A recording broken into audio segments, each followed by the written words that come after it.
Hey, this is Tom from NerdRemix, and on the phone I have writer, director, producer. Hell, he did pretty much about everything on the upcoming zombie flick, Mortem America 2021. Cameron Scott, how you doing tonight, Cameron? I'm doing pretty good, Tom. Thanks for having me on. Appreciate it. Oh, no problem.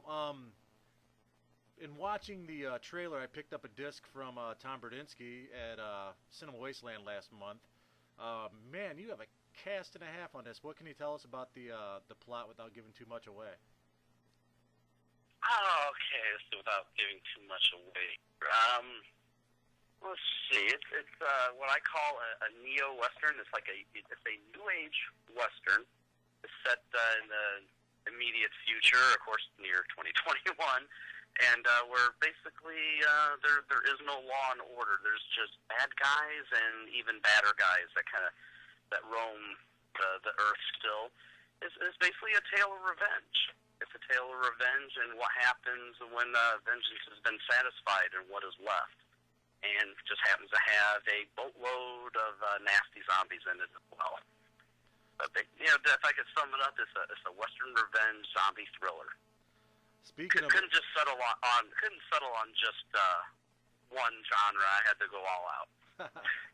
Speaking of a boatload, in this flick you have Linnea Quigley, a legend, April Burrow and Nicola Fiore from the Chainsaw Sally show, Monique Dupree, Melanie Robel, Michelle Shields, Jessica Cameron. She was just in a movie I reviewed called Death of the Dead, and Ruby Oh yes, I've heard of LaRocca. that.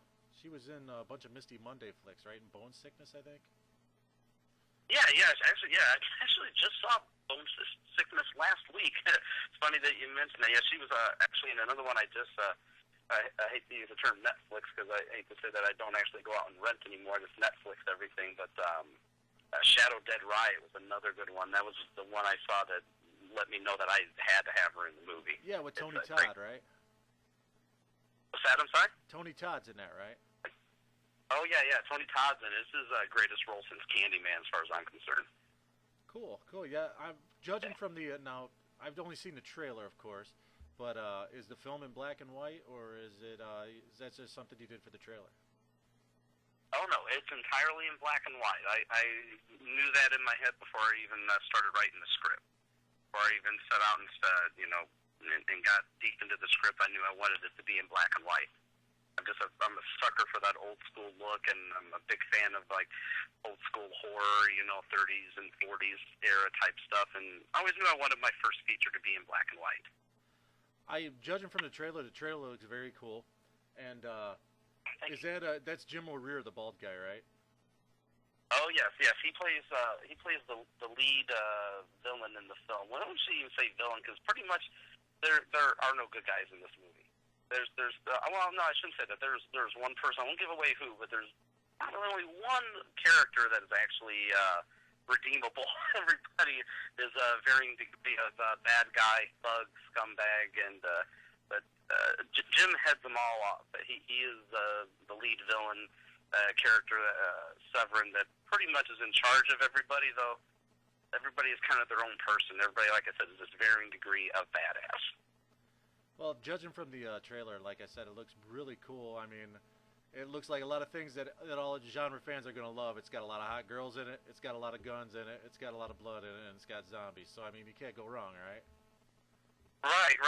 Actually, Jim O'Rear was said in his first interview after we filmed. He's like, I got to drive, fast cars because there's a ton of muscle cars in the movie. He's like, I got to drive fast cars, kiss hot women, shoot big guns, and kill monsters. He's like, what else could a guy ask for? Now, you And, filmed yeah, this. I agree. You filmed this in the Chicago area, then, or? Actually, in northern Indiana, out in the sticks, I did do a couple of scenes in Chicago, just a brief bit for the opening title sequence. But pretty much almost every single bit of it was shot in the sticks in Indiana. I'm hour south of Chicago, but we filmed in multiple different towns. In the area that I lived in, there's a lot of it was kind of the inspiration for a lot of dead and or dying little towns that just kind of ceased to be, and that was kind of the inspiration for it, of watching these little towns just kind of die out. I know what you mean. I live in one of those. I'm in the Midwest too. I'm in Ohio, but Anyway, I know the question that everybody's probably asking is, when can we expect this? I'm aiming right now for like March or April. I'm not sure with the extensive amount of editing and post-production work. I know you mentioned Tom Berdinsky. He is actually one of my producers. He's helped out with the film, and him and his Italian zombie movie crew are going to be helping with a lot of the CGI and the digital work that I have done, and that may take a little bit. Like I said, I'm aiming for, I either want to make a Horror Hound in March or Cinema Wasteland right in April, and try to make that release for, at that time, to have one of those two conventions. If not, hopefully, sometime in the middle of the summer. I'd like to have it, as many film festivals and conventions as possible. But 2011 is when it's going to come out. I'm editing right now, getting everything down, and going to be shipping footage off to Berdinsky here, hopefully very, very soon. And I'm actually working on one of the big death scenes, because there is quite a bit of, you even seeing the trailers, quite a bit of gut munching and brain munching, a lot of zombie action going on, and it's a good mixture. I'm not particularly a huge fan of CGI gore. I like good old-fashioned practical effects, but in this day and age, it's almost a necessary evil. So I do have some digital work and digital gore to do, and I'm a stickler for safety. So as you mentioned, there's a lot of gunplay involved in the film, and the first thing that I said when I was when I was writing the script, I'm like, I'm not using blanks, I'm not using really real guns, because I'm not going to have it on my conscience to have a Brandon Lee incident type thing happen on my set. So there's a lot of muzzle flash animation and things like that to be done. But I'm very confident in Tom's work, especially after seeing the Italian zombie movies 1 and 2. I know that he's going to do a great job. It's going to be pretty spectacular once he starts laying those effects down. I'm kind of like a little kid in a candy store, just waiting for that, waiting to see all that. Yeah, I'm a big proponent of the Nutball Up North in his movies. So yeah, we've done the convention thing a couple times, and I'm planning on being at Wasteland this spring. So if you premiere there, I'll definitely be there to cover it. Awesome, yeah. I'm telling you, Cinema Wasteland and Horror Hound, two best conventions there are. They're just so much fun. It's just too bad that they're not every weekend. Yeah, exactly. I know what you mean there. But anyway, do you have anything else coming on the burner, or are you just trying to get this baby birthed? That's pretty much, the main project that I'm working on. But actually, right now, I'm not sure if you're familiar with Jason Hoover from Jab Pictures. I'm doing a part of a collection of horror shorts that he's doing. It's called The Collective. It's Jason could describe this much better than I can, but I'll do my best here. It's basically what he did was take a one-sentence synopsis, and he wants to he's getting 10 different filmmakers to do 10 separate short films, all based off that same synopsis, that same one-sentence synopsis. Now, every director and crew will, write, produce, and direct, and do their own short, write the script, and each film will have its own title. But I'm doing one of the short films. I'm actually, what I'm doing for my short, the title is called Demons Rising, and it's, without giving a whole lot away, it's going to be very H.P. Lovecraft inspired, kind of the Lovecraft kind of lore of Cthulhu and things like that.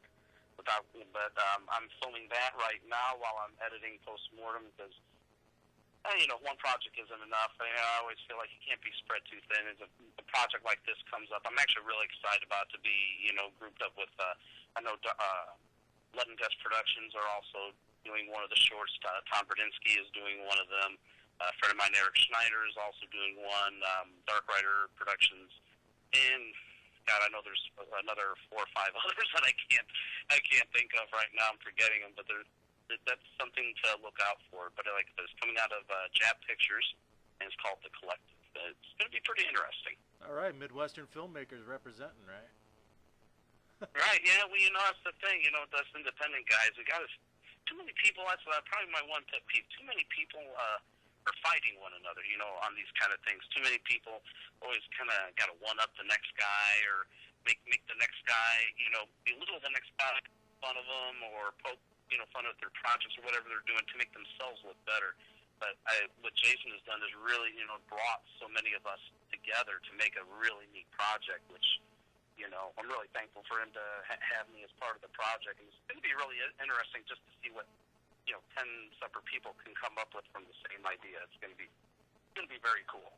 I'll tell you what, all the Midwestern product I've seen so far, I mean, as far as Bradinsky with his Italian zombie movies, and then Chris J. and Kitsy Duncan with the Lethal Obsession, I'm really excited to see PMA 2021. Those T-shirts were really cool you had, too. And you mentioned Toe Tag. I did a review of a short of theirs like a month ago called Puzzled. That was pretty What was the name of it again? I'm sorry? Oh, I mean, Blood and Guts Productions. I did I did a review of one of their shorts called Puzzled.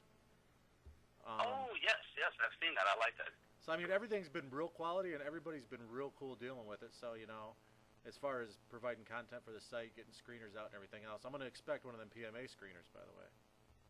Yeah. You're definitely going to get one of those. You're not going to have to look me up and kneecap me, I promise. All right, cool. Well, it was nice talking with you. We can't wait for the movie. I can't wait to see it. I'm going to promote the shit out of it when it does come out, if I like it, but I'm pretty sure I'm going to. So, anyway, thanks a lot, and keep in touch.